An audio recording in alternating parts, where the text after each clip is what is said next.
सभापति महोदय,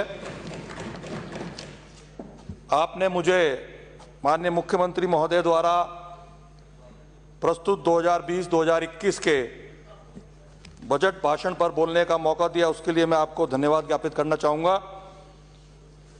राजस्थान के माननीय मुख्यमंत्री महोदय ने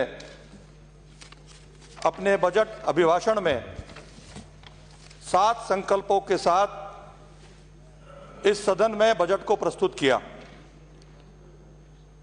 और जब इस पवित्र सदन में माननीय मुख्यमंत्री जी द्वारा 7 संकल्पों के साथ जब बजट प्रस्तुत किया गया तो राजस्थान की जनता को यह विश्वास हुआ कि जब माननीय मुख्यमंत्री जी संकल्प लेकर बजट को प्रस्तुत कर रहे हैं तो निश्चित रूप से यह बजट जनहित का होगा और आने वाले समय में राजस्थान के हर वर्ग को इस बजट के माध्यम से राहत मिलेगी।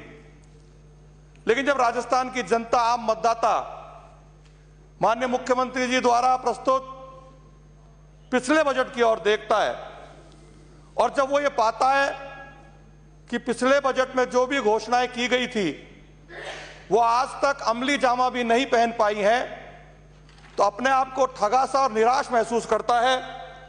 और विशेष रूप से जब मैं अलवर जिले की बात करूं तो माननीय मुख्यमंत्री महोदय ने पिछले बजट में मेडिकल कॉलेज की डीपीआर बनाने की घोषणा की थी। 2016 में आदरणीय वसुंधरा राजे जी की सरकार के दौरान उनके नेतृत्व में अलवर में मेडिकल कॉलेज के लिए जमीन का आवंटन कर दिया गया था और मैं धन्यवाद देना चाहूंगा हमारे भारत के यशस्वी प्रधानमंत्री आदरणीय नरेंद्र भाई मोदी को, जिन्होंने प्रत्येक जिले में मेडिकल कॉलेज खुले उसके लिए नीति में बदलाव किया और 60-40 के रेशियो पर प्रत्येक जिले के अंदर मेडिकल कॉलेज खुले, उसकी उन्होंने घोषणा करी और उसी का फलीभूत था कि अलवर जिले में, अलवर शहर के अंदर 60-40 के रेशियो में मेडिकल कॉलेज की घोषणा हुई और 325 करोड़ की राशि मेडिकल कॉलेज को बनाने के लिए स्वीकृत भी हो गई। लेकिन दुर्भाग्यपूर्ण स्थिति यह है माननीय सभापति महोदय, माननीय मुख्यमंत्री महोदय ने यह घोषणा तो की कि 2023 तक राजस्थान में जो 15 मेडिकल कॉलेज स्वीकृत हुए हैं उनका निर्माण पूर्ण हो जाएगा। और माननीय चिकित्सा मंत्री जी अभी लगभग 15-16 दिन पहले अलवर पधारे थे तो आपने अलवर में घोषणा की कि मेडिकल कॉलेज की शुरुआत अप्रैल माह में हो जाएगी। लेकिन 2-3 दिन पहले ही मैंने अखबार में पढ़ा कि माननीय मुख्यमंत्री महोदय ने कहा है कि जो घोषित मेडिकल कॉलेज है उनके निर्माण कार्य सितंबर माह में हो जाएगा। माननीय सभापति महोदय, मैं आपके माध्यम से माननीय मुख्यमंत्री महोदय से निवेदन करना चाहूंगा कि शीघ्र अतिशीघ्र इन मेडिकल कॉलेज का निर्माण कार्य शुरू हो जिससे आम जन को राहत मिले। उसके साथ साथ मैं एक बात और कहना चाहूंगा कि अलवर में लगभग 15-16 साल से एक शिशु वार्ड को शिशु चिकित्सालय के रूप में काम में लिया जा रहा है या आम जन को भ्रमित किया जा रहा है।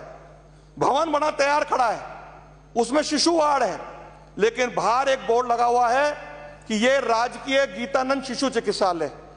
और अभी 15-16 दिन पहले जब माननीय चिकित्सा मंत्री जी अलवर पधारे थे तो आम जन की भावनाओं को देखते हुए आपने वहां घोषणा की थी कि शिशु चिकित्सालय पर आने वाले बजट में विचार किया जाएगा। लेकिन जब बजट माननीय मुख्यमंत्री महोदय ने प्रस्तुत किया उसमें शिशु चिकित्सालय का कहीं भी हवाला नहीं था। मैं आपके माध्यम से माननीय चिकित्सा मंत्री जी यहां मौजूद हैं, माननीय मुख्यमंत्री महोदय से आग्रह करूंगा कि आने वाले अपने बजट के अभिभाषण पर जब वो रिप्लाई दें, जब जवाब दें, तो उसमें अलवर शहर के अंदर शिशु चिकित्सालय की घोषणा भी करने की कृपा करें। उसके साथ साथ वैशाली नगर में एक सिटी डिस्पेंसरी देने की कृपा करें। भगवान श्री जगन्नाथ जी के मंदिर के पास जो सिटी डिस्पेंसरी है उसको सैटेलाइट हॉस्पिटल में कर्मोन्नत करने की भी माननीय मुख्यमंत्री जी घोषणा करें। माननीय सभापति महोदय, माननीय मुख्यमंत्री महोदय ने किसानों की सुरक्षा के लिए, किसानों के हितों की रक्षा के लिए 44 नई स्वतंत्र मंडियों की घोषणा की। लेकिन मैं आपको एक बात बताना चाहूंगा कि वर्ष 2018 में जब माननीय वसुंधरा राजे जी ने अपना बजट प्रस्तुत किया था और उस वक्त तत्कालीन कृषि मंत्री आदरणीय श्री प्रभुलाल जी सैनी ने मांग संख्या 37 में जो मांग के जवाब में उन्होंने जवाब दिया था, उसमें उन्होंने पिड़ावा, डग, मनौर थाना, Pugal road, Nahargarh, Chohtan, Dhorimanna, Hanumangarh town, Kumher, Bhusawar, Sojat city, Arnod, Mathania, जायल, गुलाबपुरा, तिजारा, किशनगढ़, बहरोड, गोविंदगढ़, अलवर में सब्जी मंडी, फूड सब्जी मंडी और सांगोद, इनकी स्वतंत्र मंडियों के रूप में घोषणा कर दी थी। उसके साथ साथ दिनांक 5/4/2018 को मंडी विभाग द्वारा किशनगढ़ मंडी, बहरोड मंडी, तिजारा मंडी के प्रस्ताव में अधिसूचना के विभाग द्वारा मंगवा लिए गए थे। उसके बाद सरकार परिवर्तन होने के बाद इस काम में थोड़ी धीमी गति हुई, लेकिन 3/2/2020 को कृषि उपज मंडी तिजारा, किशनगढ़, बहरोड को स्थापित करने के आदेश भी वर्तमान सरकार द्वारा जारी कर दिए गए। मैं आपके माध्यम से सदन को अवगत कराना चाहता हूं कि माननीय मुख्यमंत्री महोदय के श्रीमुख से जहां एक और 44 मंडियों की स्वतंत्र मंडियों की घोषणा तो करवाई, लेकिन 21 मंडियां तो पूर्व की सरकार द्वारा ही घोषित हो चुकी थी। और अलवर जिले की मैं बात करूं तो 3 मंडियां तो हमारे 3 फरवरी 2020 को स्थापित भी हो चुकी हैं। तो मैं आपके माध्यम से माननीय मुख्यमंत्री जी से आग्रह करूंगा, जिन अधिकारियों ने आपको ये बजट अभिभाषण लिख करके दिया और आपने उनके कहने से पढ़ के दिया, उन अधिकारियों के खिलाफ भी आपको कार्रवाई करनी चाहिए। माननीय सभापति महोदय, पिछले बजट के दौरान माननीय मुख्यमंत्री महोदय ने चंबल का पानी लाने के लिए डीपीआर बनाने की घोषणा की थी और अलवर शहर की जनता के साथ साथ अलवर जिले की जनता में एक उत्साह का वातावरण आया था कि पानी की जिस समस्या से अलवर जिला जूझ रहा है, निश्चित रूप से चंबल का पानी आने से उस समस्या से हमको निजात मिलेगा।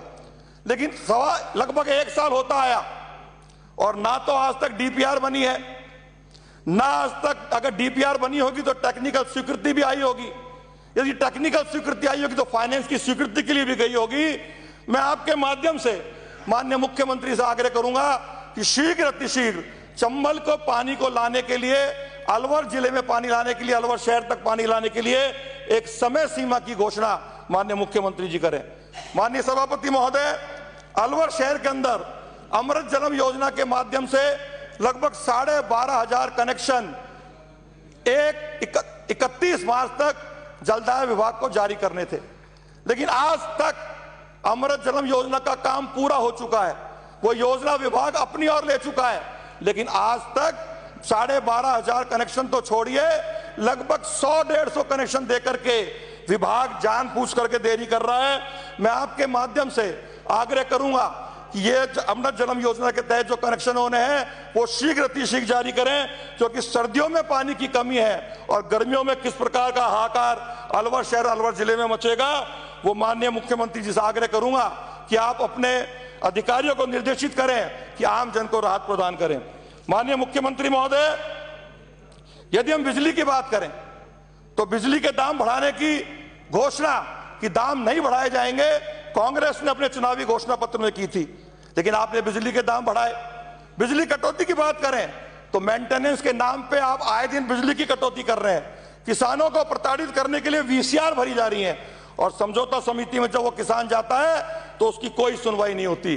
भारतीय जनता पार्टी के शासन में 72 घंटे के अंदर ट्रांसफार्मर को बदलने की व्यवस्था थी, जले हुए ट्रांसफार्मर बदलने की व्यवस्था थी, लेकिन आपके शासन में माननीय मुख्यमंत्री महोदय ट्रांसफर जलने के बाद किसान दर दर की ठोकरें खाता है और जब तक भ्रष्टाचार के रूप में वो एएन जेएन को पैसा नहीं देते, जब तक उसको ट्रांसफार्मर नहीं मिलता है। आपने अपनी बजट घोषणा में यह कहा कि किसानों को सुविधा प्रदान करने के लिए 3 चरणों के अंदर दिन में बिजली किसान को मिले, उसकी चिंता राजस्थान सरकार करेगी। लेकिन अलवर जिले का नंबर माननीय सभापति महोदय 2023 में आएगा। मैं आपके माध्यम से माननीय मुख्यमंत्री महोदय से आग्रह करूंगा कि संसाधन आपके पास उपलब्ध है, कोई नई लाइन आपको बिछाने की आवश्यकता नहीं है। आप इस प्रकार की व्यवस्था करें कि राजस्थान के सभी किसानों को एक साथ दिन के अंदर बिजली मिले तो निश्चित रूप से राजस्थान का किसान लाभान्वित होगा। माननीय से समाप्त करें। आपने एक और फिट राजस्थान और हिट राजस्थान की बात करी है, बड़ी अच्छी बात है। ओलंपिक हो, एशियाड हो और साथ साथ आपके कॉमनवेल्थ गेम हो, उसमें पदक लाने वाले खिलाड़ियों को प्रोत्साहन के रूप में अच्छी राशि मिले, बहुत अच्छी घोषणा है। लेकिन गांव में हमारे खिलाड़ियों की प्रतिभा उभरे, उसके लिए कोई संसाधन उपलब्ध नहीं है। शहरों में खिलाड़ियों को अच्छी व्यवस्था मिले, उसके लिए कोई संसाधन उपलब्ध नहीं है। जब हमारी प्रतिभा ही नहीं निखरेगी, जब खेल नहीं निखरेगा, तो आप किस प्रकार से उसको प्रोत्साहित करेंगे? ना नौमन तेल होगा, ना राधा नाचेगी। माननीय सभापति महोदय, मैं आपसे आग्रह करूंगा कि गांव में रहने वाले इस युवा को, शहर में रहने वाले इस युवा को खेल में आगे बढ़ने के लिए उसको संसाधन उपलब्ध कराए जाए। इसके साथ साथ डीएलसी में जो 10% की कमी आपने की है, इसमें और कमी करने की आवश्यकता है। और जो स्टाम्प ड्यूटी में आपने 1% बढ़ाया है, उसको वापस लीजिए और अलवर के वैशाली नगर में एक थाने का खोलने का आप माननीय मुख्यमंत्री जी घोषणा करें।